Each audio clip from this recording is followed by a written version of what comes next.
일주일에 섹터 하나씩을 정복합니다. 와이즈클럽. 고정 댓글을 타고 오세요. 근데 이제 코스피 코스닥 내에서만 엇갈리는 게 아니라 크게 봤을 때는 사실 이제 뭐 회복을 해봐 2,600 아닙니까? 코스피 입장에서 보면은. 근데 뭐 미국은 뭐 3대 지수 좀 엎치락뒤치락 합니다만 사상 최고치 가고 있고, 일본도 34년 만에 최고치 가고 있고, 뭐 인도 증시도 잘 나가고, 물론 이제 너무 잘 나가는 나라랑 비교하는 것 같아서 그렇긴 합니다만 미국 증시랑 너무 국내 증시가 디커플링 되는 것 아닌가 이렇게 또 보이거든요. 이거는 좀 어떻게 우리가 대응을 해야 되겠습니까? 일단 그거 팩트부터 먼저 말씀드리면 진짜 한국 시장 짜증나서 못하겠네. 요즘 다 그런 분위기잖아요. 분명히 지금 댓글로 아직도 국장하고 계셨어요? 이렇게 쓰시는 분도 계실 거예요. 거기다가 또 국장 탈출은 IQ 순입니다. 지능순이라고. 지능순입니다. 요런 이제 아픈 얘기입니다. 이게. 그런데 거기에 대해서 50%는 맞고 50%는 이제 아니다라는 말씀을 좀 드릴게요. 3,316을 기록했던 코스피 지수가 지금도 2,600이니까 답답하잖아요, 그죠? 그럼요. 답답한데 미국의 마이크론 테크놀로지가 85불, 84불 이러고 있어요. 100불 같은 게. 100불 같은 게 85불 하니까 고점 대비 아직까지도 15% 떨어져 있잖아요. 하이닉스 전고점 이제 거의 다 왔죠. 그리고 삼성전자는 96,000원 하다가 지금 75,000원 하니까. 그래서 메모리는 지금 마이크론 주식만 보더라도 그 엔비디아나 다른 그런 파운드리라는 TSMC라든지 그쪽하고는 약간은 좀 느려요. 근데 마이크론 테크놀로지가 105불가 있는데 삼성전자 75,000원이고 하이닉스가 아직까지도 뭐 10만 원 하고 있다 이러면 한국장이 이게 문제 있다 할 수가 있는데 같은 섹터 내 종목을 보면 거의 똑같아요. 그래서 우리 시장만이 뭔가 이게 이상한 시장이다 이렇게 보면 안 되고요. 그냥 우리나라에 마이크로소프트나 메타나 이런 게 없는 거고요. 없는 거예요. 그 좋은 말씀 하셨는데, 그런데 그 마이크로소프트가 아까 영업이익률 뭐 43% 뭐 이래 나온다잖아요. 그럼 우리나라에는 영업이익률이 그렇게 좋게 나오는 기업이 없나라고 보면 있어요. 클래시스 같은 회사가 영업이익률 50%예요. 작년 상반기까지 엄청 올랐잖아요. 그렇죠. 그리고 우리 박진영 씨 그 JYP 같은 경우에도 영업이익률 30%예요. 근데 최근에 JYP도 자기 회사 주식 샀다가 또 물리셨던데 그분도? 반토막 나긴 했는데 어쨌든 영업이익률이 좋은 회사는 작년 상반기까지 많이 올랐었습니다. 단지 우리나라만의 이 수급이 좀 취약한 부분이 있고 외국은 미국만 하더라도 기관 투자자 비율이 80% 이상이거든요. 근데 국내는 개인 투자자 비율이 거래대금의 80%예요. 그러니까 아무래도 심리적으로 영향을 많이 받다 보니까 아무리 영업이익률이 좋은 기업도 변동성은 큽니다. 그 부분은 뭐 인정을 하고요. 자, 여기서 최근에 가장 화두가 되고 있는 코리아 밸류업 프로그램. 요게 과연 워킹을 할 건가? 그게 이제 지금 핵심이거든요. 자, 그러면 이번에 이 코리아 밸류업 프로그램이 작동을 하는지에 대한 부분은 쫙 과거 한 30년 전으로 내려가 보면 우리나라에 저퍼 혁명이 있었죠. 그게 92년도에 우리나라 시장을 개방을 하면서 그때 바이코리아 막 이럴 때요. 그러다 보니까 저퍼가 뭐지? 제가 94년도에 입사를 해서 너무나 잘 알고 있어요. 그때 저퍼 혁명이 일어가지고 기업을 분석할 때는 PR, EPS를 분석해서 PR 가지고 하는 걸로 해서 제가 리포트를 만들어서 저희 부장님한테 딱 드렸거든요. 아침에 발표를 했어요. 그랬더니 저희 부장님이 하시는 말씀이 박세익 씨, 근데 뭐 퍼 이런 거 좋은데 지금 삼성전자 7만 원인데 대우전자 10,000원이야. 대우전자는 10,000원이야. 대우전자 기억도 못 하실 텐데. 대우전자 없잖아요. 그때 이제 세 종목 얘기해서 삼성전자 얼마고 LG전자는 얼마고 대우전자 10,000원이야. 대우전자 싸잖아. 그런 시절이었어요. 그런데 PER이랑 PBR 개념이 그때 막 나왔던 개념은 아니잖아요. 미국 시장에서는 이미 오래전에 알려진 그 벤자민 그레엄이 그 인텔리전트 인베스터라는 현명한 투자자 책이 나온 지가 1940년대 아닙니까? 바로 뒤에 있습니다. 바로 뒤에 있군요. 그런데 우리나라 시장에 외국인한테 개방한 게 92년이었어요. 네, 네. 그러다 보니까 그때 우리 존리 대표님이 그때 90년도 얘기를 많이 하시잖아요. 그쵸. 네. 그러면서 와, 아니 이렇게 개념이 저포 개념 없이 이렇게 저평가되어 있는 주식이 있나? 이러면서 한국에 널려 있다고. 네, 널려 있으면서 그때 엄청 올랐었거든요. 네, 네. 그런데 지금 외국인들이 우리나라 코리아 밸류업 프로그램을 예의주시하고 있어요. 한국 시장만의 이 가버넌스, 지배구조 문제 때문에 한국 주식이 디스카운트를 받고 있다라는 걸 아주 잘 알고 있어요. 아주. 네. 그러다 보니까 그래? 이번에는 정부에서 이걸 드라이브를 건다고? 근데 이 정부에서 드라이브를 건 게 언제 있었냐면 일본에서 시작이 또 있었잖아요. 그렇죠. 지난해 1년 전부터. 그게 1년 전에 도쿄증권거래소에서 PBR 1배 안 되는 거랑 그다음에 뭐 또 등급별로 나누고 이런 게 있었지만 실질적으로는 거의 10년 전부터 시작된 거예요. 네. 그래서 10년 전에 도쿄 증시에 거래되고 있는 그 MSCI 인덱스에 포함되는 일본 기업들의 PBR이 1배가 안 됐었거든요. 네. 근데 지금 1.4배까지 올라와 있어요. 예. 그래서 외국인들이 관심을 가지는 거예요. 한국의 지배 구조가 개선이 돼? 그러면 지금 PBR 0.9에서 놀고 있잖아요. 네. PBR 0.9가 딱 2,520이라고 보시면 되거든요. 그래? PBR이 1.4까지 올라가면 얼마까지 가는지 아세요? 3,920이에요. 4,000이에요, 4,000. 그래요? 네. 그러니까 외국인들 입장에서는 과거에 외국인 시장 개방됐던 92년도에 대한 데이터들도 있고 해서 또 최근에 일본 시장에 대한 그런 경험이 있기 때문에 지금 마구마구 사고 있잖아요. 네, 이게 만약에 정부가 그 가이드라인을 어떤 식으로 우리가 안을 짜서 발표할 겁니다라는 내용을 보면 이대로만 되면 무조건 해소된다는 거죠. 그런 측면에서 저는 이번에 그 코리아 밸류업 프로그램이 뭐 총선용 그냥 단발성인 거 아니냐가 아니라 이 얘기를 했더니 최근에 저는 기업들이 안 움직이면 아무 소용없어요. 그렇죠. 기업들이 움직여줘야죠. 아니 당연히. 이렇게 했는데 기업들이 너는 지져라 나는 잔다 뭐 그러니까요. 이러면 사실 그런 느낌을 많이 받았잖아요. 우리 옛날에 그동안 뭐 계속 속았습니다. 사실. 물적 분할할 때마다 그렇게 얘기를 했었잖아요. 예. 그러면서 제가 경영진이나 그 밑에 있는 참모진들이 이렇게 주주의 원성을 얘기를 안 해주나? 못하죠. 회장님한테 혼날까 봐. 못하죠. 그죠? 그런 게 좀 회의적이었는데 이번에는 정부가 나서고 있고 이제 그 대기업 계열에서 벌써 발표를 하고 있어요. 자사주 있는 거 소각하겠다. 뭐 삼성물산, 현대차그룹, 뭐 은행들 뭐 다 줄줄이 그렇죠? 발표하죠. 지금 줄줄이 발표하고 있어요. 그런 걸 보면 저는 우리나라 사람들 역시 좀 빠르긴 빠르구나. 이 정부에서 딱 한다고 하니까 이제는 빠르게 얘기를 해주구나라는 생각이 듭니다.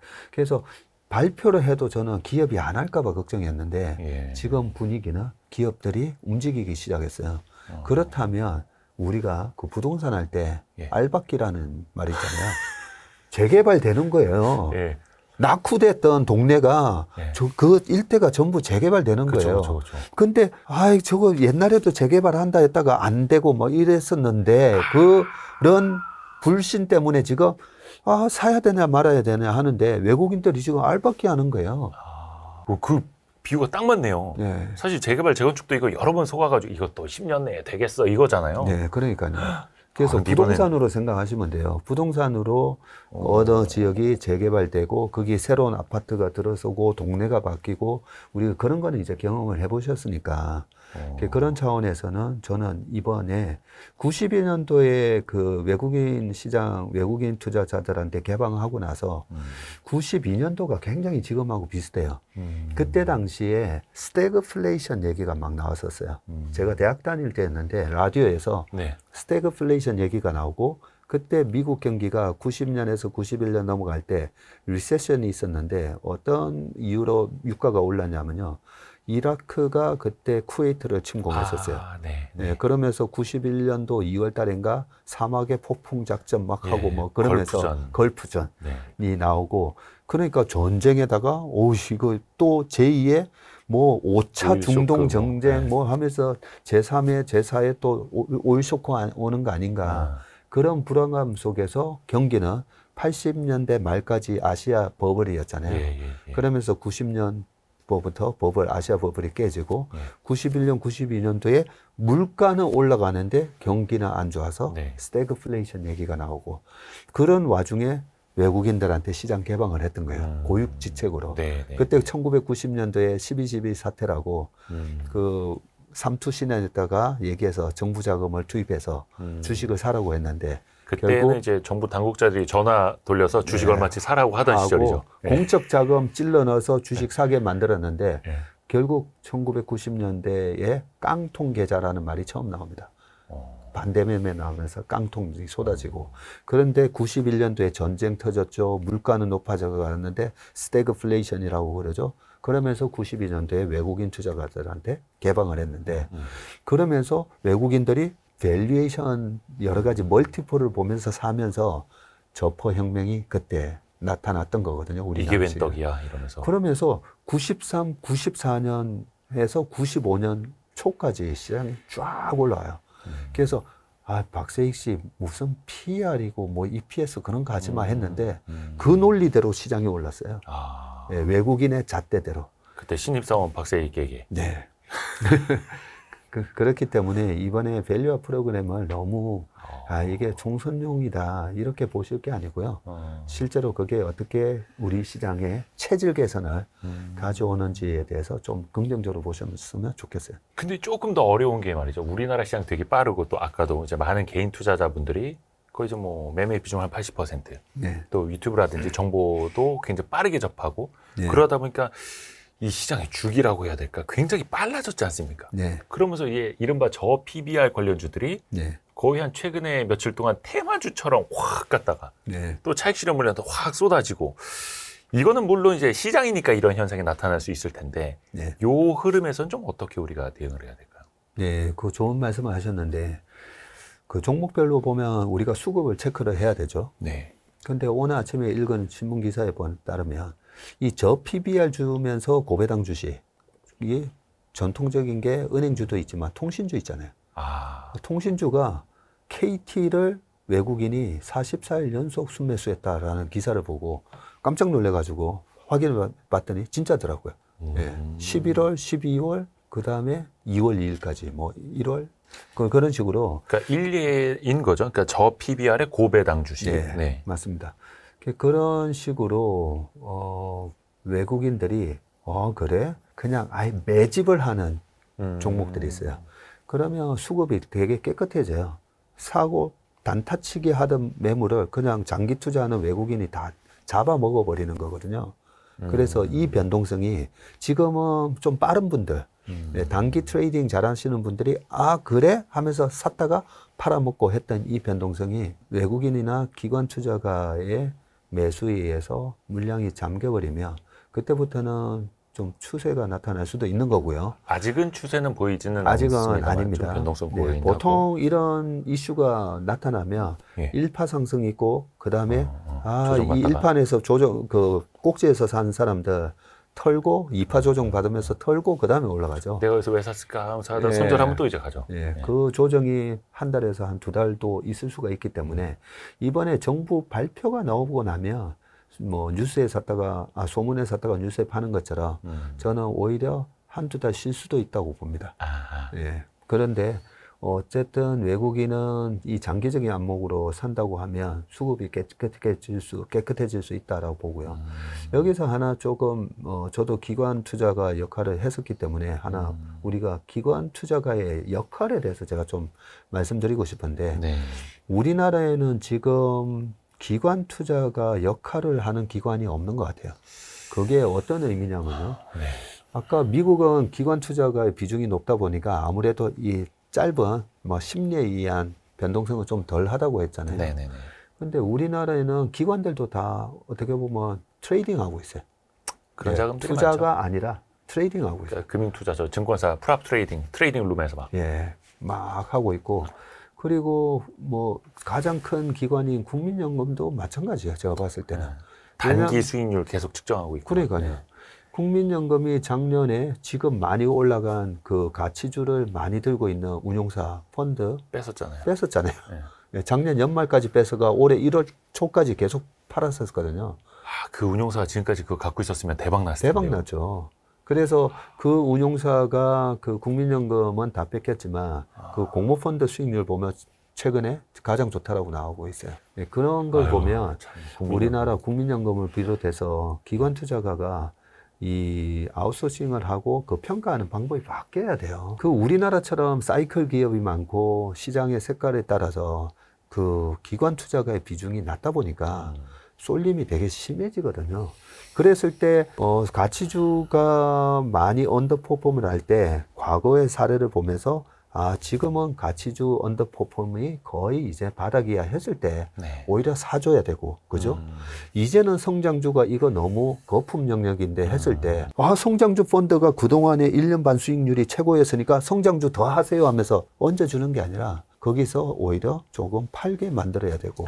그게 사실은 리밸런싱인데. 그러니까요. 우리는 이거 왜 못 쫓아가서?